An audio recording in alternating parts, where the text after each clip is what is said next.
High আমি রূপম। এখন কথা হবে শের খুল গয়ে ফ্রম ফাইটার, যেটা আজকে কিছুক্ষণ আগে ড্রপ করা হয়েছে। তো কেমন লাগলো এই গানটা? ঋত্বিক রোশনের একটা ছবি আসছে এবং সেখানে কোনো ডান্স নাম্বার নেই। এটা যখন দেখি, যতই ছবির স্বার্থে সেই ছবিটার জন্য কোনো গান থাকে না বা তার ডান্স মুভ থাকে না, খারাপ লাগে। এবং আমি সেই অডিয়েন্সের মধ্যে পড়ি যারা ঋত্বিকের ডান্স বা সেই ডান্সের জন্য কোথাও একটা গিয়ে ছবি দেখারও বেশি ইচ্ছা থাকে, কিন্তু যখন থাকে না খারাপ লাগে। কিন্তু এই ছবির ক্ষেত্রে আছে, সিদ্ধার্থ আনন্দের ছবি, তার ছবিতে থাকে। ঋত্বিক রোশনকে সে কীভাবে ব্যবহার করতে হয় জানে, এবং ফ্যান্সরা কীভাবে দেখতে চায় সেটাও সে জানে, এবং সে অডিয়েন্সকে সেই ট্রিটটা পারফেক্টলি করতে পারে যাতে ফ্যান্সরা পুরোপুরি নিজের স্টারকে দেখার মজা পায়। এবং এই ছবির ক্ষেত্রে আশা করছি আমরা কোনোভাবে নিরাশ হব না।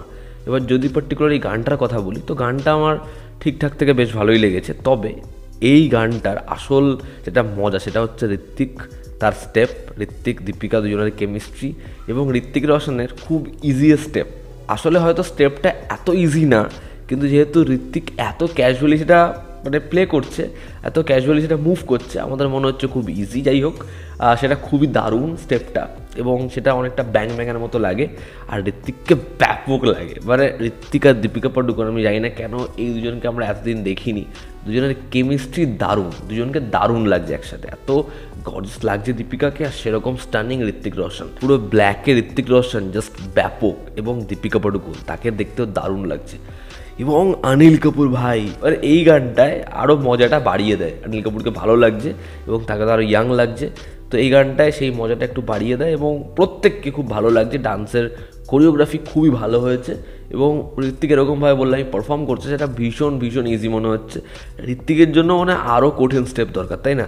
এবার যদি আমরা এই গানটার কথা বলি, গানটা গেয়েছে Benny Dayal, Shilpa Rao, Vishal and Shekhar, music Vishal and শেখরের, এবং গানটা লিখেছে কুমার। তো কেমন লাগলো এই গানটা? দেখো, আমি প্রথমে ভিজুয়ালস নিয়ে কথা বললাম, কারণ সেটা আমার ব্যাপক লেগেছে। এবার যদি অডিও নিয়ে কথা বলি, তো গানটা আমার ডিসেন্ট টু ঠিকঠাক লেগেছে।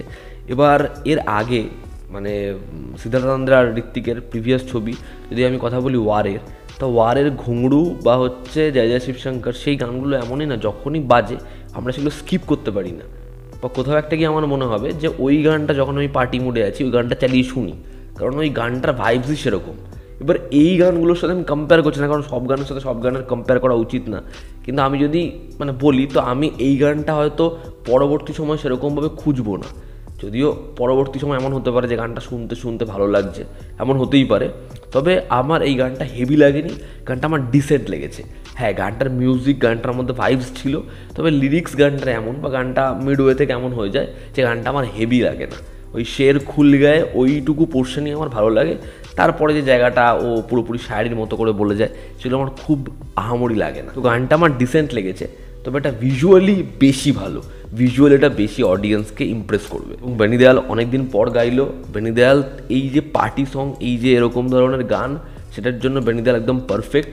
এবং বিশাল শেখর তাকে আবার ফিরিয়ে আনলো, এবং কুমারের লিরিক্স অনেক দিন ধরে একই রকম হচ্ছে, আশা করবো পরবর্তী সময়ের থেকে বেটার কিছু বেরোবে। গানটা শুরুর যে ধুনটা, সেখানে আমরা স্টেইং লাইভ এই গানের একটা সাদৃশ্য পাই, এবং পার্টিকুলার একটা পোর্শন, ওই যে ও মেরে দিলকে চ্যান, একদমই আলাদা রুটের একটা গান, একটা পোর্শন আছে দেখবে, আহে ভরা কি জিয়ে, ঠিক ওরকম একটা ধুন আমরা এই জায়গাটা পাই। বাট ওভারঅল এই গানটা আমার জন্য ওয়ার্ক করেছে কিছু ক্ষেত্রে।